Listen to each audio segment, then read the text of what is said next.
Woohoo! Welcome back. Tonight we're going to be talking about domain and range for functions. Yay! And we're going to start off with a definition of domain and range, which is a good place to start. So, domain and range. These are going to feel like random words, and you have to remember which is which. The good news is they come in alphabetical order.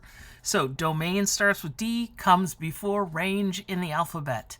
So domain is the set of inputs. And for us, generally,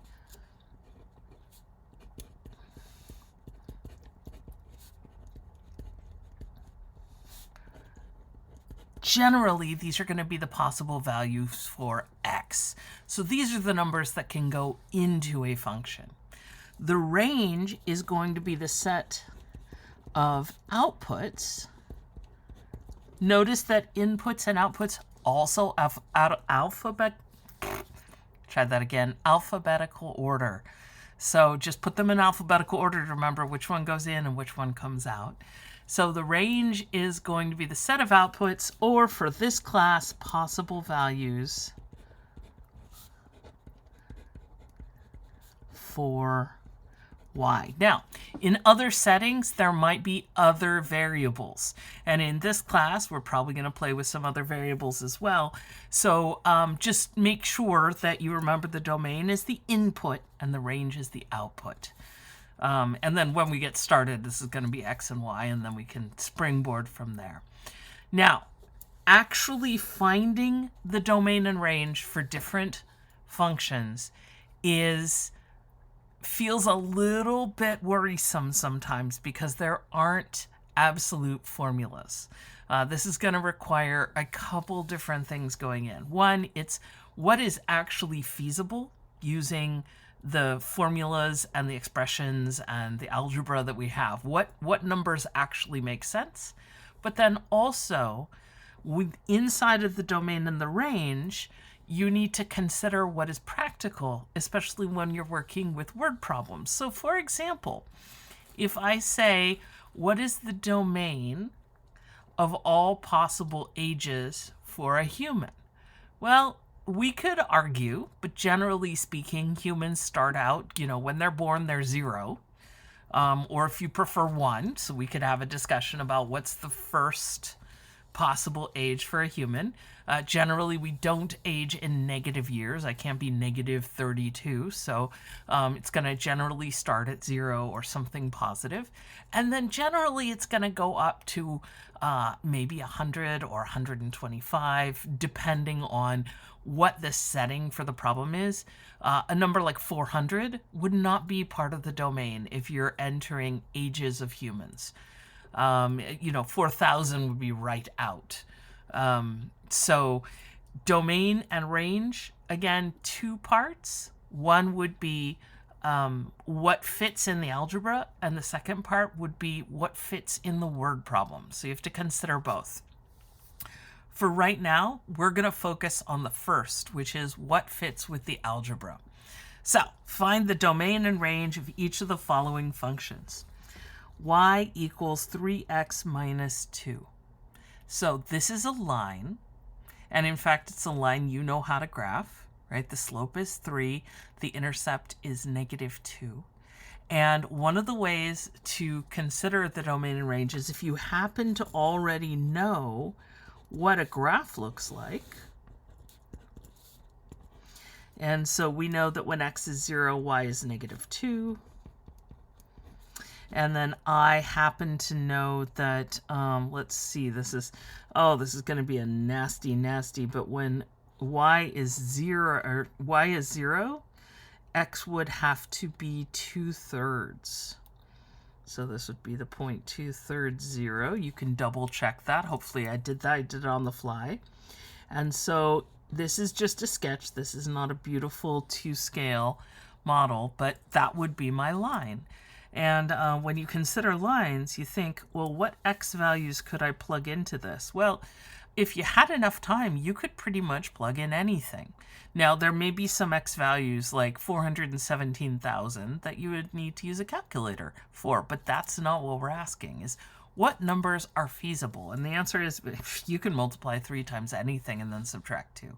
So in the x direction, if we look, the arrows that go all this way up, that's going to the right, and this one that's going all the way to the left, it's telling us this covers the entire x-axis.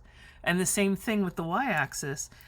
It's a little harder to see, but if you look at the graph, there are no holes in the graph. The graph goes all the way up and all the way down, and so it might take you some time, but for any y value you want to choose, you could set that over here and just solve for x. And it might not be fun, but it's possible. So the domain is either all reals, or you could say all reals, or you could say x is an element of the set of real numbers, or you could say everything from negative infinity to infinity. So there are a lot of different ways to specify basically everything. The range is going to look the same way. Notice that when I write the set of reals, I use that double line, so we know it's the set of reals, not the range. All reals. Remember that the range here, I'm going to use a different variable, so it won't just be x is an element of reals, it's y is any element of the real numbers. And again, if I look at it in interval notation, it's negative infinity to infinity. Okay, let's go ahead and get started on the more exciting and interesting ones. So when there's a problem with either the domain and the range, it's going to generally be something you've encountered before. So for example, when we talk about radicals or square roots, and here it's tricksy because you would say, well, are we in imaginary land or not? And I'm going to say no. When we're in function land, we're in the set of real numbers. You can play with imaginary functions and complex functions, but it gets very complicated very quickly, so we're going to stick to the set of real numbers. So I'm going to say, since we have to be in real number land, x better not be negative. So for my domain, I'm going to say x has got to be greater than or equal to 0. And double check. Think about it. Can x be 0? Sure. Square root of 0 is 0. So that's not a problem. Any positive number, it might not be nice, but it is possible.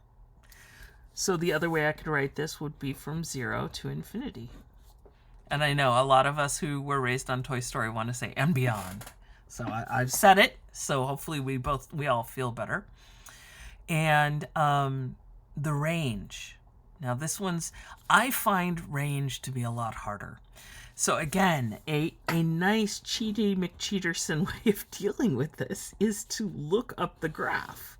Now you won't always be able to look up the graph, but if you could, you would see that radical x looks like part of a parabola. It looks like just if you turn your head sideways, it's this half of a parabola that would look like that. And it looks like the way I drew it looks like it gets really flat. It takes a long time for y to get bigger. However, it does keep getting bigger.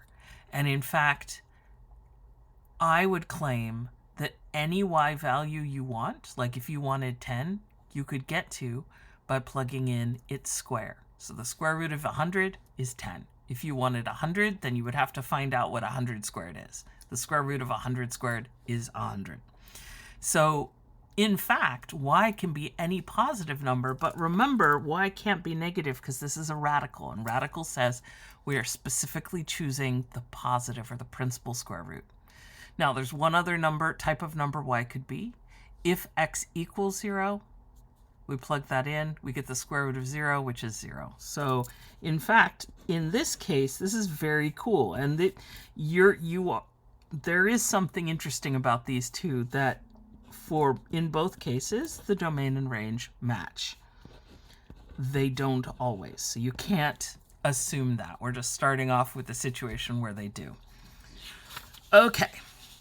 Now, this third one actually is the easiest one because there is a discrete problem. There is a specific problematic point and or value. And so I think it makes it easier, but it's something you probably will start off needing to memorize. And that is, whenever you've got a fraction, you want to make sure that the denominator is not 0.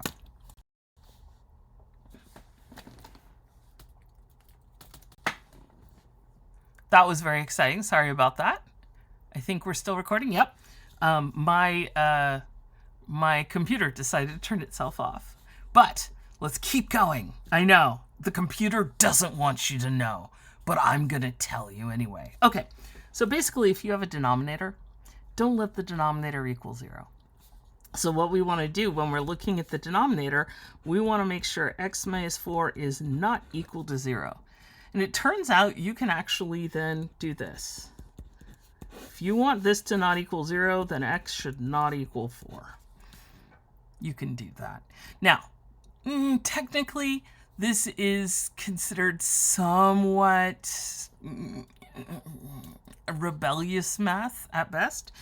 So you could actually set this x minus 4 equals 0, and then x equals 4, and then don't let x equal 4. Basically, when x is 4, the denominator turns to 0, then we got a disaster. So for our domain, don't let x be 4. Now, for intervals, man, this is so ugly. You ready? I dislike this. This is one of my least favorite parts of math. Some people love this because it's kind of clever, but I find it annoying myself. So, you know, hopefully you like it more than I do.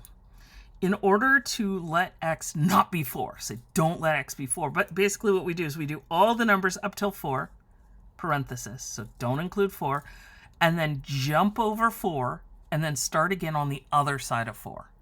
And again, you might think this is cool. I think it's, I just am not a fan. I'm sorry. I cannot bring myself to love it. If you were actually graphing it, it looks like this.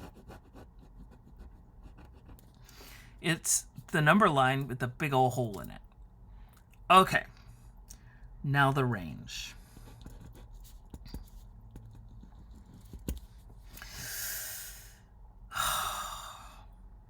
There's an easy way and a hard way. The easy way is to tell you that, to remind you that if a fraction equals 0, then the numerator equals 0, which is not possible. So basically, when you've got a fraction like this, or a rational expression, generally speaking, the range is going to be problematic whenever, if the numerator is 2, if there's 2 on top, there's no way that 2 can be 0, right? Since 2 is not 0, that means y is not 0. Now, what is the harder way to do this? Well, the harder way to do this is to graph this.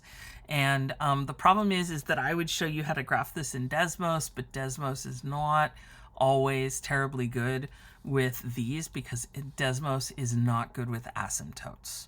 Now, what does all of that mean? That means that we've got some graphing to do in the future, but we're not there yet. So once we get to this point, when we graph it, you'll be like, oh, I see what's going on. Or maybe you'll say, oh no, I don't like this at all. Or maybe you'll say, yay, the class is almost over. Whatever you actually say, we will get to an explanation of this. So the easiest way is just to remember, if you've got a number on top, then the range is that y cannot be 0. And again, as you might have guessed, not my favorite thing. We basically have to jump over 0. Blech. Okay. Dun dun dun. Shall we peek into the next page? Dun dun dun. Okay. So, yeah, this is exciting. So exciting. So this first one has f of x equals 1 over 4x minus x squared. Now, what I'm really hoping is at this point, you cannot stop yourself. Whenever you see something that can be factored, you have to factor it. You feel compelled. And that would be great. That's a great skill to pick up in math, because generally that is how we do it. So if this situation, if this is what's happening here, I can see that I've got an x in the denominator, which means x better not be 0, right? Because if x is 0, the denominator is 0. And if I've got 4 minus x, that means x can't be what number? 4. You got it.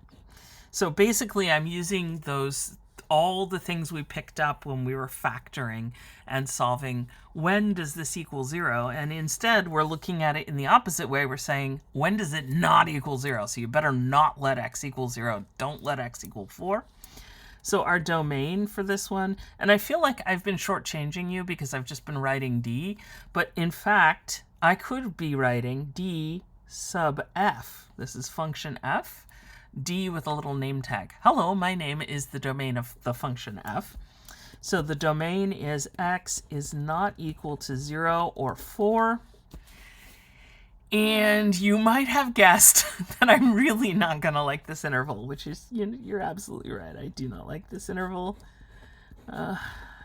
This feels like late at night trying to step over Legos or something. You're just trying very carefully. You're going do, step over 0, do, step over 4, do. Okay. For the range of f, what do we see on top? We see a 1. That means can't be 0 because it's 1. 1 isn't 0. So y can't be 0. And again, I didn't give you a really good reason for that. I'm just telling you it's true, and then I'm giving you a promise that we're going to study a little bit more about it later on. So just put a pin in it and we'll come back. Okay, you guys ready? This is very exciting. Dun, dun, dun! Now, this is either the easiest or hardest one, or the most interesting one, because we have combined the two things that are going to come up the most for us in this class, and that is that we've got a rational expression or a fraction and a square root, a radical. Dun, dun, dun. And so, for the radical, I'm going to break it into pieces. This means that whatever's inside the radical has to be positive or 0. So I say x minus 3 better be bigger than, greater than, or equal to 0. Does that make sense? Because we want it to be real. Okay, so that's simple enough. X is greater than or equal to 3. So as long as x is bigger than 3, when we subtract 3, we're going to have something left, right? And then we can take the square root. But there's something else going on. And the something else that's going on is that I've got a fraction. And so I don't want